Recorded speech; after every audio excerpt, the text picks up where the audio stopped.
Welcome. This is Leading with Spirit, the show that gives you an in-depth look at topics like what it takes to navigate your spiritual journey, how to heal yourself and grow your spiritual gifts, and balanced practices to expand your business and your spiritual leadership.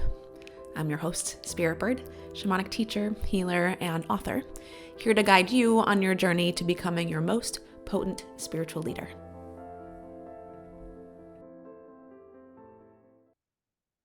This weekend, I took the opportunity to solo journey with ayahuasca just for myself. Felt really good to give that to myself. I work with people, I help guide them through their own healing and spiritual journey. And if you are a caretaker or a healer, you know that it can be very easy to get caught up in caring for other people. And no matter how much you emphasize your own self-care, it can still go to the wayside at times. So it felt really good to just give that to myself.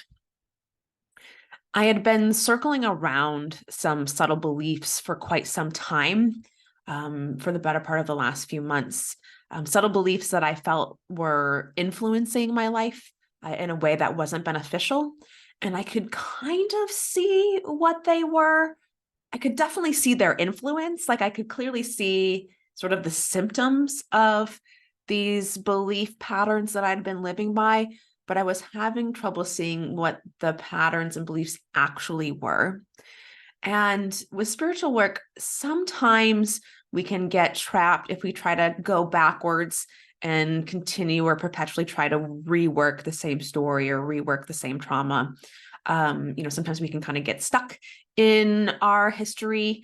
And also sometimes it's, you don't actually need to. Like sometimes it's actually better to just move on to what are the beliefs now.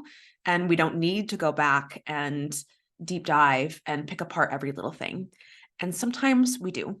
Sometimes we actually just need to look directly at that and to ask the questions and look at, what are they exactly? What has been in place that has gotten to me to where I am now? It doesn't have to be good or bad, but just like what has been in place that got me here. And so when I sat with the sacrament this weekend, I asked the medicine to show me that specific question: what beliefs got me here? And to help me align with the love and the purpose I'm calling in now. The medicine took me on a journey through my own, basically belittling of myself and my own concern of not being enough. And for me, it's often disguised as questioning my integrity and ethics. So I started the journey kind of on that place where I had some doubts or questions. And it really just, if you've worked with ayahuasca, if you're curious about working with ayahuasca, you've probably heard lots of different stories. You might have heard that it's really intense, or, that it's mind blowing, or you might have heard that it's harsh or dark. And yes, it can be. It's a combination of the extent of experience you have and understanding of the practice of journeying, which, by the way, if you're new to shamanism, working with plant medicines, I cannot emphasize enough learning the sober practice of shamanic journey.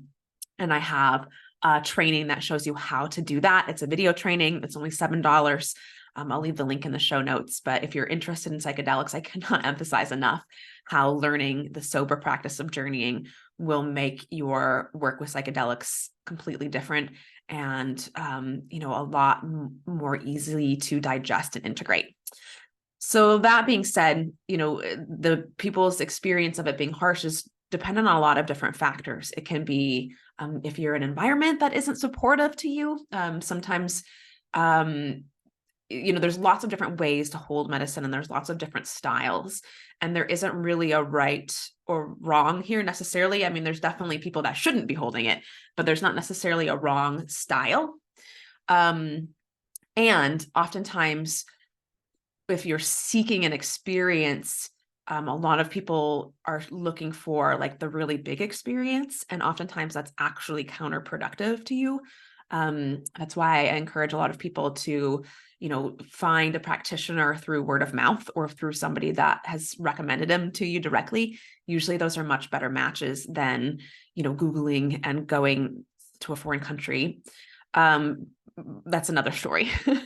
So the experiences that people might have articulated around it being really dark or intense are often because they're not in total alignment with the container. So it's either not the right container, they actually don't understand how to work with the medicine, they haven't been shown or guided how to work with the medicine, or we're missing the point that the medicine isn't actually trying to punish you.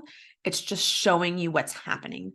And so if you can actually approach it from that understanding, then you're less likely to get caught in a fear pattern where you're trying to resist what's happening. So for me, it started to kind of drag me through this experience of, I felt like I was in my mind. I was questioning my work with plant medicine in general. I was starting to question am I like being one of those people that, takes it or tries to conquer it? Am I being one of those people that's not actually should be carrying this, and assumed that I was? I started to get into a place of am I should I actually be like other people and the way that they carry it? Is that actually how the medicine wants to be carried? And what it started to show me is, and it's still hard to articulate, and when you work with plant medicines, this will happen often. And when you work with, really well-versed shamans that really know their work and have, experience doing this, you're going to experience the same kind of medicine from working with them, in small groups or in private too, where you'll have this profound shift, and some of it is hard to name. And as a practitioner, that can be hard sometimes too, because you can see that you've provided this incredible and profound experience and shift for your client, and they may or may not be able to notice it for themselves. They may or may not be able to sort of give you credit for what you actually provided them. And that's just part of being a shaman and being a healer, is sometimes you do get it and sometimes you don't. Sometimes people do see it in what you did and sometimes they don't. So, I really kind of was in the spot of comparing, and what the medicine was starting to show me, was the actual belief system that had been subtly informing a lot of my life. And I don't have perfect words for it, but the best I can describe it is related to the hierarchy. And again, this is something that I'm pretty determined to dismantle in myself, and it's important to me that it's embodied in my work and my teachings as well. So what it was showing me are all of these times that I kind of fall into this above or below dynamic. So when I was actually questioning my path and my integrity, or if I should be doing something different or doing something like other people, it was dropping me into this place of below, of being less than. And anytime that I would come back to act my true knowing of actually I have been specifically invited to do this, and actually even besides that, I have actually been in formal training for this for over a decade, and I have years of experience guiding people through psychedelic work as well. And so it's I was comparing myself to people that are not comparable to me at all. But when I would go into my knowing, what would happen is I would kind of try to override my doubts. And so this had me going into the above. So I was flip-flopping between this above and below dynamic. And I kept in there the whole night. And I got to this point where, and then I started to feel bad because I'm so devoted to this path, and I'm so devoted to my medicine, and I'm devoted to, to working with a couple of specific plant medicines as well. And I really, a big part of my practice is really honoring and cherishing them. And I also know that I'm partially invited to carry these medicines to also dismantle the way that they are put into the hierarchy too. The way that practitioners that carry them think that they are above other people because they're carrying them. the way that we might divert our own authority over to the medicines, because they are big and they are immense and they are brilliant, and can do things that the human capacity is only starting to be able to catch up to. And so there's a place where I deeply honor what these medicines can do. And there's also a place where when we divert our authority over to them being more powerful than us, we get right back into that framework, that like hierarchy framework, the above or below.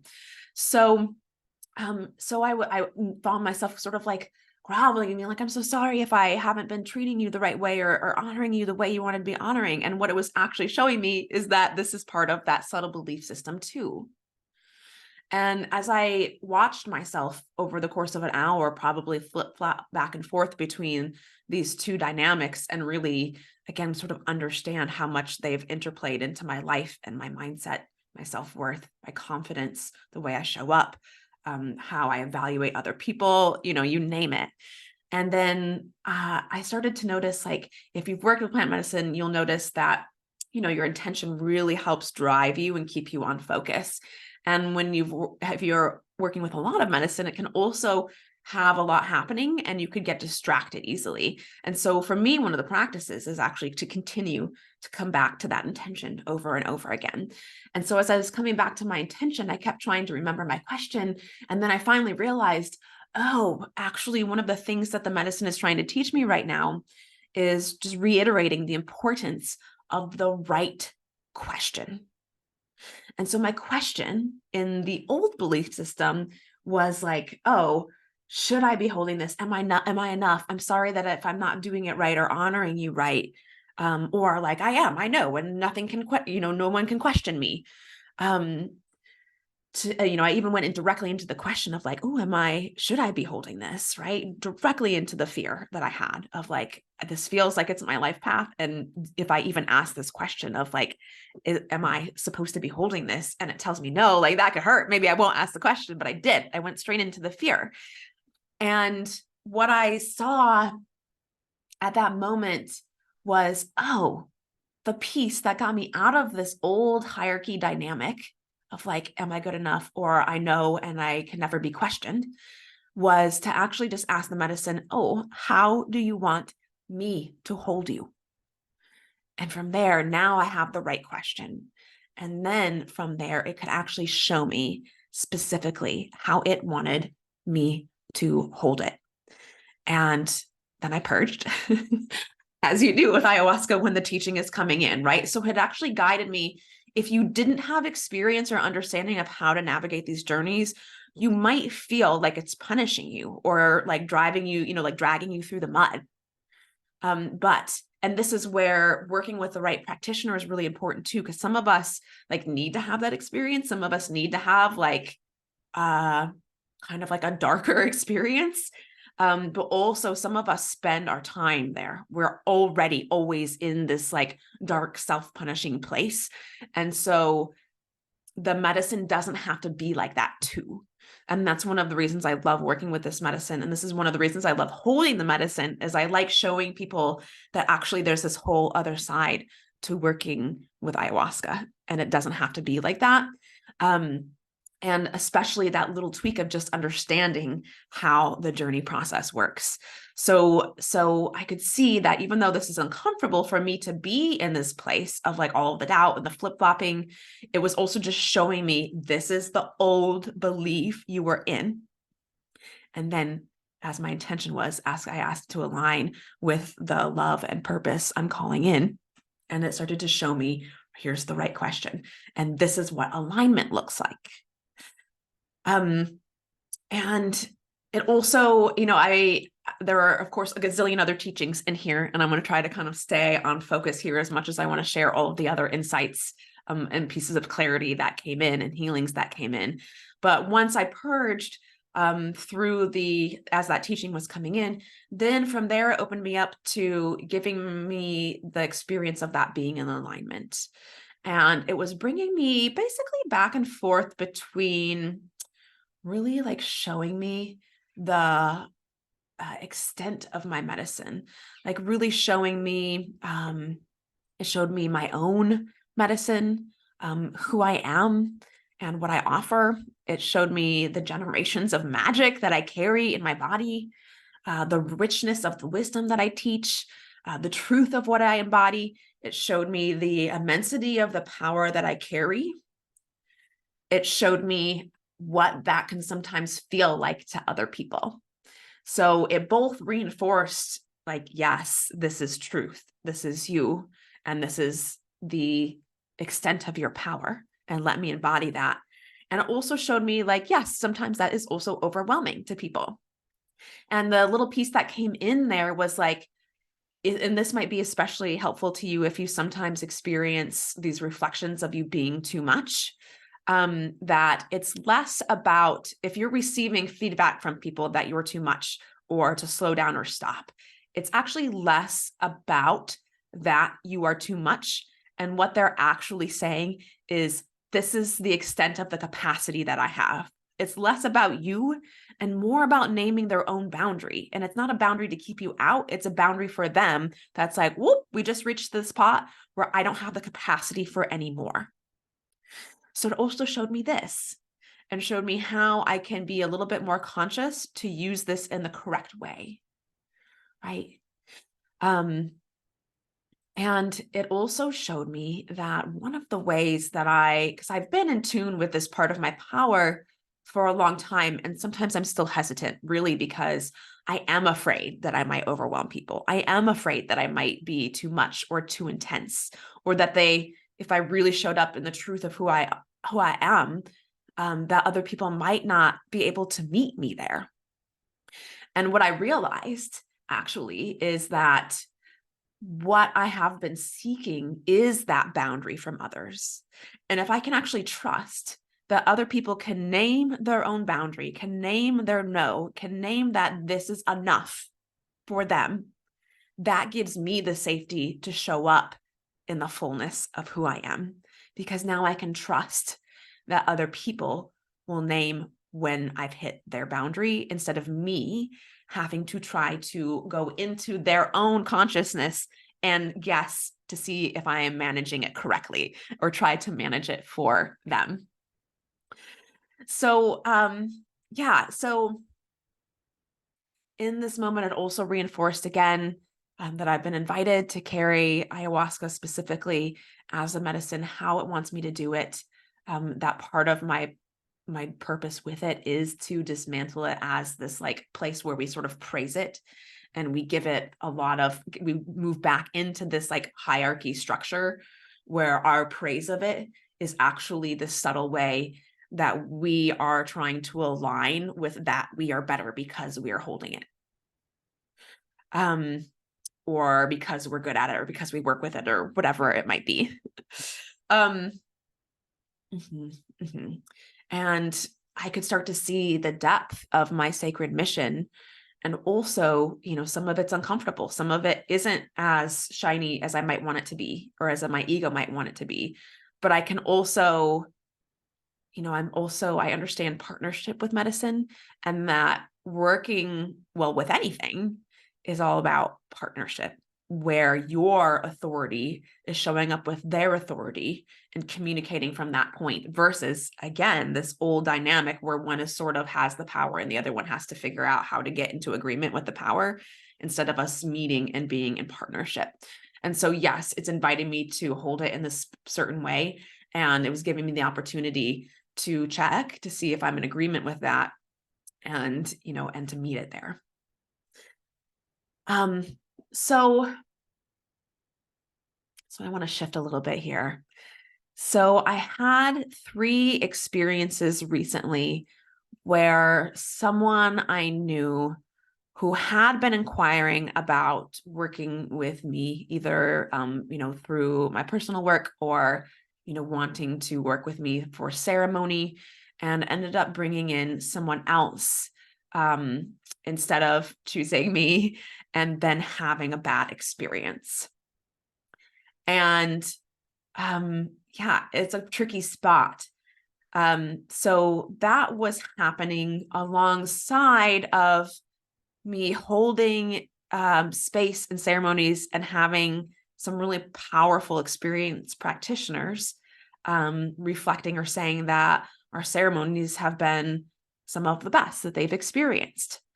Not that it's a competition, of course, at all, but it does feel good to hear that, right? It does feel good to get that reflection and that validation. And while I know that I attract the right people for me, that people that are really ready to step into their work, into their curiosity, explore new territory, do things in new and different ways, and are really available for like actual expansion. While I can see that people choosing someone else is usually for the greater good, while I understand that it's not about like everybody has to pick me or, I'm the best for everybody. In fact, I pride myself on being able to send people aren't a match for me, or if I know somebody that can do the process that they need better than I can, then I am definitely going to refer people to the correct match for them. So it's like my intellect understands that this is, for the greater good, that it's not about competition, that I don't need to take it personally, and understands that sometimes also it's so that people can get an experience so they actually can see me, so that I actually can see the, the brilliance that I carry and how I hold space and, deliver the medicine. It's like, they have to like, a lot of times when people get into plant medicine specifically, or anything that really shifts their life really drastically, we all go through this period where I kind of call us like fundamentalists, where we're like so into it and we think everybody else should do it.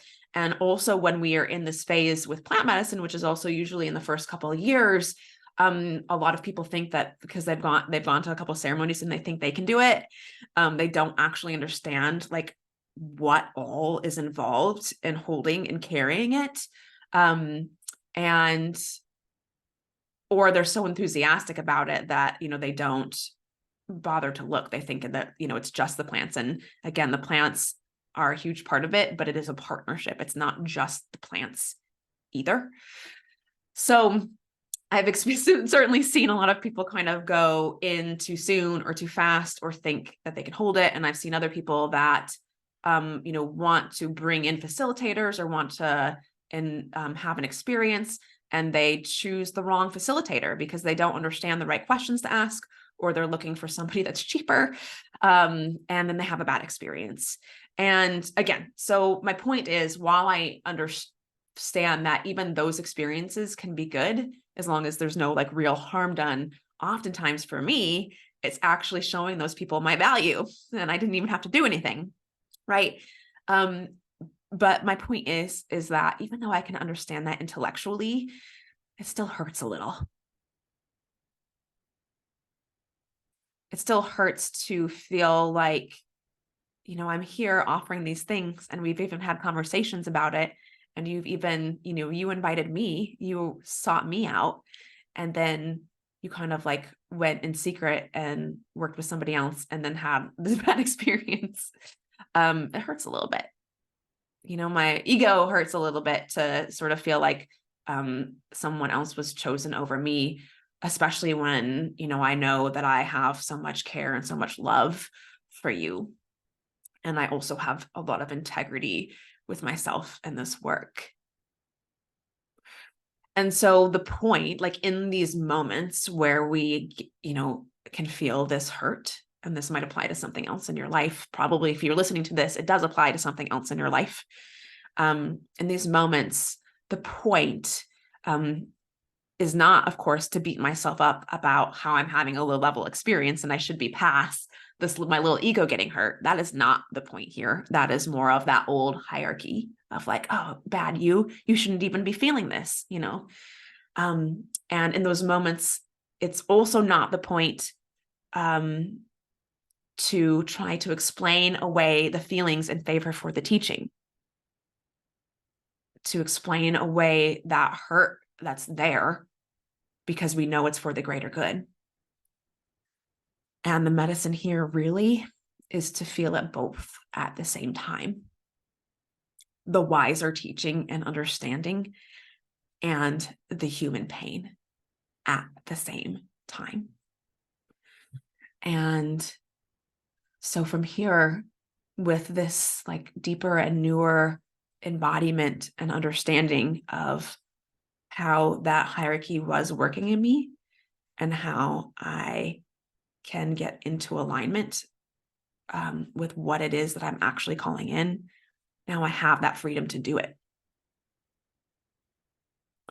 And what I love about this place is when you move through some of these old beliefs or blocks, and oftentimes, a lot of times we can really see some, and then the ones that are really obvious, we hyper focus on, and we're kind of like, not that we're going in the wrong direction, but we're like overemphasizing how much of a hold they actually have on us. And oftentimes it's covering up what's really got a hold on us. This is why I really encourage you to work with other people, because that's what other people do for us. They help us see those things that we can't see ourselves, and we're not designed to see ourselves. You're not less than when you can't do it alone. We're not designed to do it alone. So when you go through those processes and actually start to see this subtle old belief that has been kind of subconsciously controlling your decisions or the way you perceive a situation, or when you finally like look back on a previous experience and view it from a new perspective, right? You get this opening that happens afterwards. And sometimes that opening can be uncomfortable because that opening is actually possibility. That opening is actually expansion. It's just, you're not going to be expanded, like you're not going to see the direct effects of the expansion necessarily. You were in the experience of expansion. And it can feel uncomfortable because you don't have these like clear results or clear like benefits or like really like physical 3D results from that expansion, because you're in it.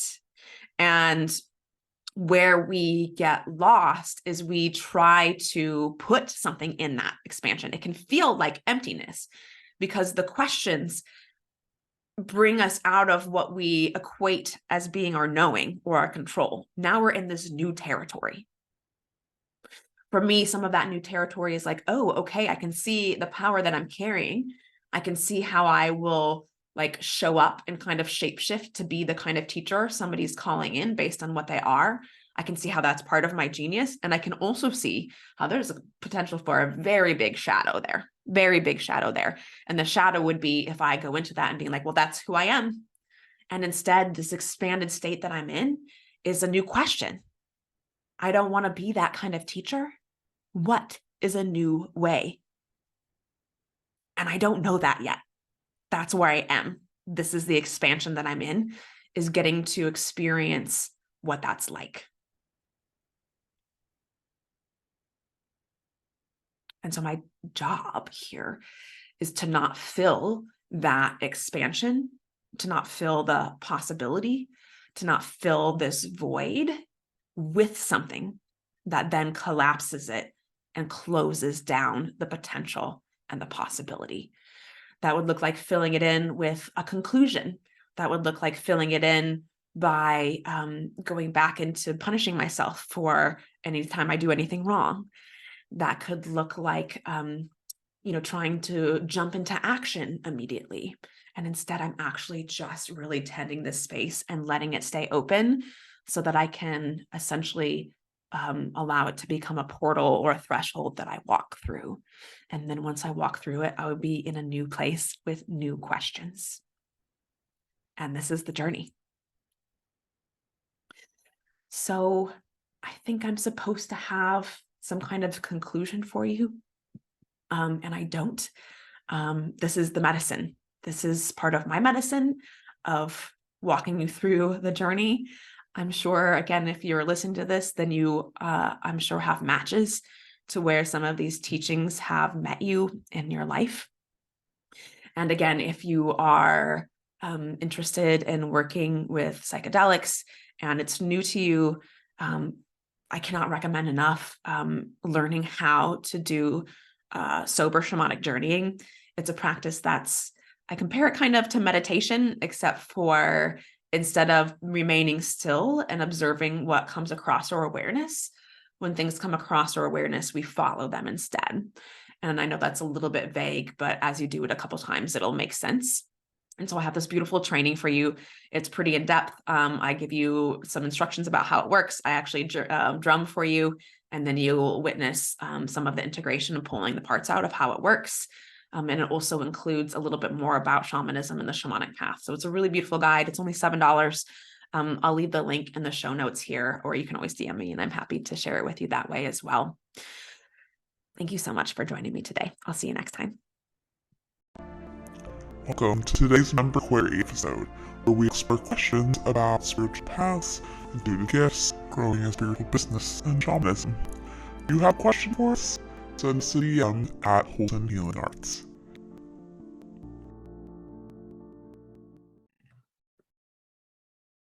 This question is from one of our Leading with Spirit private Facebook group members. And the question is, how do I grow my business while I'm working my other job in a way that I don't burn out or overwork? And that's a great question.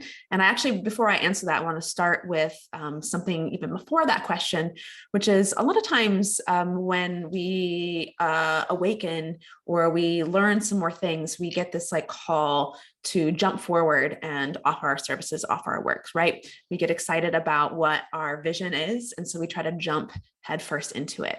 And while I certainly admire the passion and excitement, it's really important to take our time in the movement so that we don't actually end up burning out or having a backfire or having to backtrack and undo a bunch of stuff we just did and start over again from the beginning. So I definitely encourage you, if you are feeling the pull to be sharing your work in a different way or to be replacing your regular job income with your spiritual business income, that it's certainly possible. It's actually not that challenging. I've helped a lot of people work through that. And also, one thing that they all have in common from the get-go is they're very, very clear about what it is that they want to do, why they want to do it, and they're really confident in their own ability to do it. So that's something to keep in mind. What happens a lot is that people see that they want to be the healer or want to create a spiritual business, and they start without having that foundation underneath them. And so this is what actually causes them to spin the wheels a lot, because they're offering stuff that's not really in alignment with their highest purpose or really in alignment with the specific unique gifts that they have. This can look like offering sort of like copy cutter healing work, or doing, ceremony work that doesn't bring in the specific gifts that you have. That being said, the next thing that's important to know or keep in mind is that if you don't actually have like a place or a cushion to make the leap, then there's a simple way to do this. And that's by starting to slowly build and replace your current income. And I recommend giving yourself a time frame and goals to do this. So if you want to leave your job right now, the best way to do that, the fastest way to do it, is to, one, invest in your own clarity and confidence and your own unique offer. And two, then start a structured way of slowly replacing that income. And so that's also something that I help you do in the Shaman School program, is once we have that clear offer and the confidence and the self-trust to do the spiritual work that you came here to do, then we can start working on a way that's appropriate for you, for how you want to market and what you want to sell. And this is where I encourage people to actually offer packages, not packages that are like 5 healing sessions for this much money, but packages that are aimed again at your specific unique gifts. We spoke with Jan last month, and she moved from doing the Reiki sessions to doing a whole program that helps people specifically release their anxiety, to get through their anxiety and be able to do the things that they came here to do. And Jan's able to use her gifts even more in this practice than she was before. She's able to actually bring in a lot more of her expertise, and then she's able to help people get through a very clear and defined problem that they're having. So that's one example of what a package could look like. And you just build from there. So it's important just to sit down and make some notes for yourself. How much time do you have available for you to work on your new business. So you'll need time for working on your business and time for actually being in your business, right? Actually delivering the work. And it's true, it's probably going to take a little bit of time initially. We can make really big leaps in a fast period of time if we have that good foundation. And most of the time, for most of us, we still are going to have some of the building business process. This is what helps us create a powerful, sustainable business that can replace our income and then can keep that income going for a long time after that. So having a clear idea of how much time you have to spend and then focusing your goals around that and focusing your marketing around that one goal that you have for yourself. And then you can start building from there. I hope you enjoyed this episode of Leading with Spirit. If you did, please share the link for this episode with your biggest takeaway, tagging me at Holton Healing Arts. It would also support me if you subscribed and left a rating and review of the show so we can support more people living their highest purpose. Until next time, journey on.